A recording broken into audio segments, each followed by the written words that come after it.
বলে নিচ্ছি, যাদের হাড় দুর্বল তারা আমার এই ভিডিওটি দেখবে না। তারপর যদি হাসতে হাসতে লুঙ্গি খুলে যায় তাহলে কিন্তু আমি দায়ী না। একটা লোক বিয়ে করলো, অনেকদিন হয়ে গেছে, কিন্তু তাদের বাচ্চা হচ্ছিল না। তাই সে এক ফকির বাবার কাছে গেল দোয়া চাইতে। তখন ফকির বাবা বলল, যা তোকে দোয়া করে দিলাম, খুব তাড়াতাড়ি তোদের সন্তান হবে। তারপর 1 বছর পরে লোকটির একটা মেয়ে সন্তান হলো। তখন লোকটি খুশিতে আত্মহারা হয়ে গেল আর মেয়ের নাম করার জন্য তাড়াতাড়ি ফকির বাবার কাছে চলে গেল। আর ফকির বাবা তখন ধ্যানমগ্ন ছিল, আর তখন তার ধ্যান ভেঙে গেল আর সে রেগে মেগে বলল, ধুর বাল। তখন লোকটি ভাবলো, ফকির বাবা মনে হয় আমার মেয়ের নাম বাল রাখতে বলছে। সেই অনুপাতে মেয়েটির নাম বাল রেখে দিল।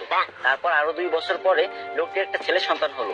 তারপর লোকটা খুশিতে ফকির বাবার কাছে চলে গেল ছেলেটির নামকরণ করতে। কিন্তু এবারও ফকির বাবার ধ্যান ভাঙার কারণে ফকির বাবা বিরক্ত হয়ে বলে উঠলো, ধুর চ্যাট। তখন লোকটি ভাবলো, ফকির বাবা মনে হয় আমার ছেলের নাম চ্যাট রাখতে বলছে, তাই সেই অনুপাতে ছেলের নাম চ্যাট রেখে দিল। তারপর আবার কিছুদিন পরে লোকটির একটি ছাগলের বাচ্চা হলো, আর সেই লোকটি ছাগলের বাচ্চা নামকরণ করার জন্য ফকির বাবার কাছে চলে গেল। কিন্তু তখন ফকির বাবা একদমই ধ্যানমগ্ন ছিলেন না, আর যখন দেখলো ছাগলের নামকরণ করার জন্য তার কাছে আসছে, তখন সে প্রচন্ড রেগে গেল আর বললো, তুই একটা ছাগলের নামকরণ করার জন্য আমার কাছে আইসোস, যা তো ছাগলের বাচ্চার নাম পুটকি রেখে দিল। তারপর ছাগলের বাচ্চার নাম পুটকি রেখে দিল। তারপর ছেলে মেয়ে বড় হলো। তারপর লোকটি তার মেয়ের জন্য বিয়ে ঠিক করলো। কিন্তু যখন মেয়েটির জামাই বিয়ে বাড়িতে পা রাখলো, তখন সবাই চিৎকার করে বলতে লাগলো, এই বালের জামাই আইছে, বালের জামাই আইছে, তাড়াতাড়ি ওরা বরণ কর, আমাকে বালের জামাই আইছে। এই শুনে তো জামাই রেগে মেগে বিয়ে করবে না বলে বাড়ির দিকে রওনা হলো। তখন শ্বশুর সামনে এসে বলল, বাবা তুমি রাগ করো না গো, তুমি তো আমার চ্যাটের মতোই।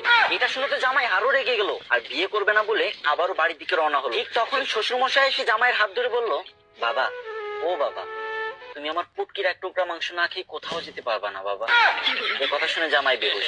আর আমি জানি আপনি এখন হা হা করে হাসতেছেন আর এটা ভাবতেছেন যে আমি ভিডিও করার সময়